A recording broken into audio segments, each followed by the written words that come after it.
Hi guys, if your shark vacuum won't turn on, the issue is usually related to the battery, or it can be related to the power connection, overheating protection, and so on. So in this video you are going to learn the fastest way in order to fix this particular problem.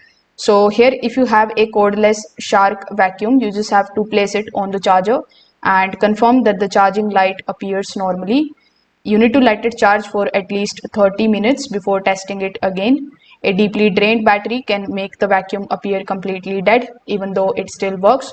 Also, you can inspect the charging cable for the loose connections or the damage. After doing so, simply turn the vacuum off and remove the battery if your model allows it. Then you just have to do nothing but to just simply wait for about 2 minutes, then reinstall the battery and try powering it on again. So this is also going to help you clear the temporary electronic glitches inside the control system. Now you just have to flip the vacuum cover and inspect the brush roll carefully. Any type of hair, string or carpet fiber wrapped around the brush can overload the motor and then trigger the shutdown protection.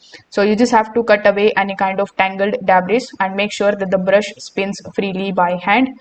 Now a completely full dustbin or the clogged filter can also restrict the airflow and it can then cause overheating. So you just have to simply remove the filter and tap out the excess dust gently.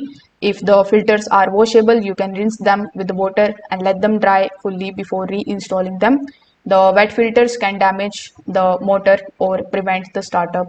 So you can try these easy fixes and see if it is working properly again. Thank you.